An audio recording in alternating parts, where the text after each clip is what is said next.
નમસ્કાર મિત્રો, હલચલ ભારતમાં આપનું સ્વાગત છે. અંબાજી મંદિરના શોપિંગ સેન્ટરના વેપારી દ્વારા અંબાજી મંદિર પર ધ્વજારોહણ કાર્યક્રમ યોજાયો. દર વર્ષે ભાદરવી પૂનમ પૂર્ણ થયા બાદ અંબાજી ગામના લોકો માં અંબાને ધજા ચડાવતા હોય છે.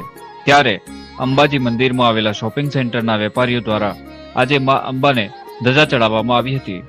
ચાલુ વરસાદમાં વેપારી મિત્રો દ્વારા માં અંબાને ધજા ચડાવવામાં આવી હતી.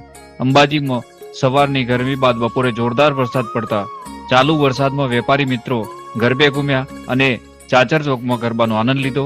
રિપોર્ટર અમિત જોશી.